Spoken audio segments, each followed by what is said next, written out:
there. How you doing? Ready for another little story? I got a doozy for you tonight. This one is the true story of the three little pigs as told by a wolf.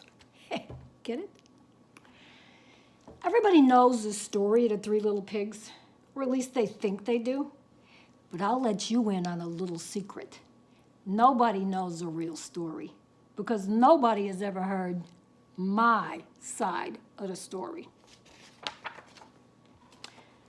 I'm the wolf, Alexander T. Wolf, but you can call me Al.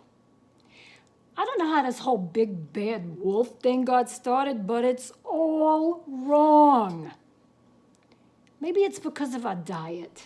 Hey, it's not my fault wolves eat cute little animals like bunnies and sheep and pigs.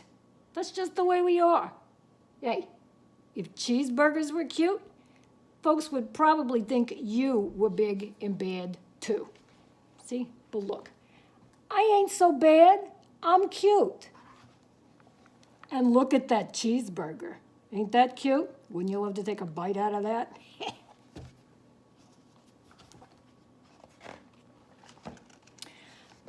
But like I was saying, the whole big bad wolf thing is all wrong. The real story is about a sneeze and a cup of sugar. A sneeze and a cup of sugar. That's all. This is the real story.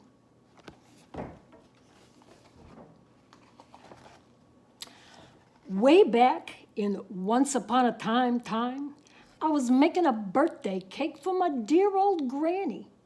I had a terrible sneezing cold. I ran out of sugar. See, there I am doing what I do, baking with love. So, I walked down the street to ask my neighbor for a cup of sugar. Now, this neighbor was a pig, and he wasn't too bright either. He had built his whole house out of straw. Can you believe it? I mean, who in his right mind would build a house out of straw? Look at that.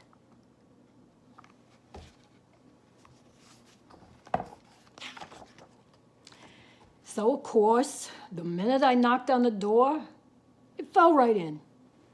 I didn't want to just walk into someone else's house, so I called, little pig, are you in? No answer. I was just about to go home without the cup of sugar for my dear old granny's birthday cake. See, look, the door just fell right in. That's when my nose started to itch. I felt a sneeze coming on. Well, I huffed, and I snuffed.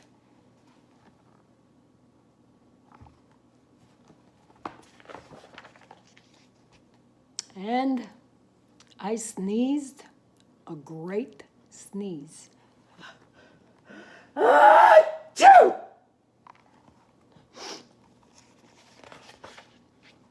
And you know what? That whole darn straw house fell down.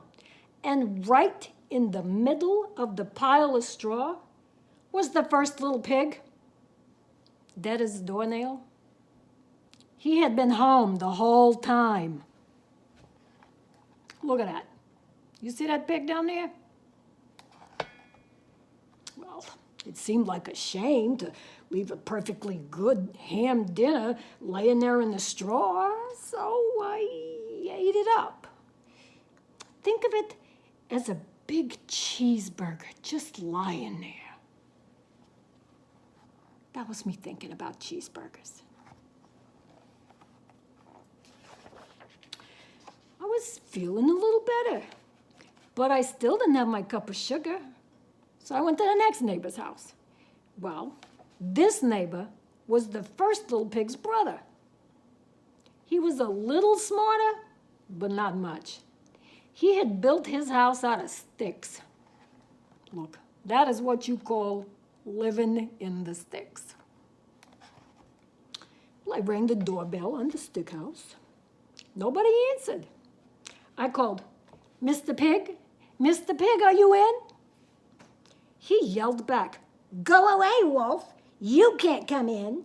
I'm shaving the hairs on my chinny chin. Look at that. That is one hairy chin on a pig. Well, I had just grabbed the doorknob when I felt another sneeze coming on. I huffed and I snuffed and I tried to cover my mouth, but I sneezed a great sneeze. Sorry. And you're not gonna believe it, but this guy's house fell down just like his brother's. When the dust cleared, there was the second little pig, dead as a doornail. Wolf's honor. Wasn't me. Now, you know, food will spoil if you just leave it out in the open. So I did the only thing there was to do. I had dinner again. Think of it as a second helping. I was getting awfully full, but my cold was feeling a little better, and I still didn't have that cup of sugar for my dear old granny's birthday cake. So I went to the next house. This guy was the first and the second little pig's brother. He must have been a brains of the family.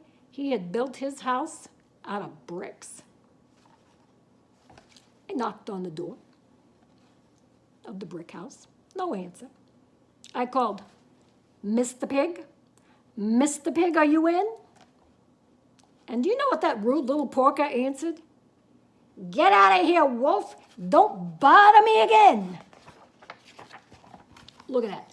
Looking at me right through that peephole. Right through it. Rude. Talk about impolite. He probably had a whole sack full of sugar. And he wouldn't give me even one little cup for my dear, sweet old granny's birthday cake. What a pig! I was just about to go home and maybe make a nice birthday card instead of a cake when I felt my cold coming on. I huffed, and I snuffed, and I sneezed once again. Then the third little pig yelled, and your old granny can sit on a pin.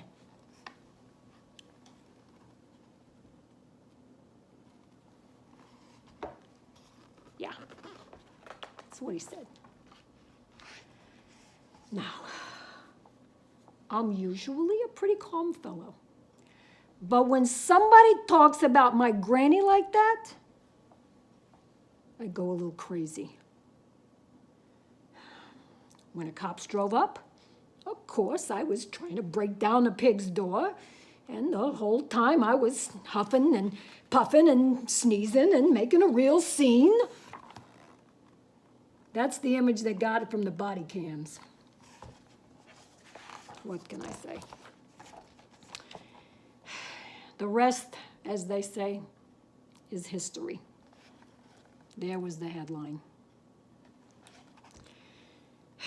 The news reporters found out about the two pigs I had for dinner.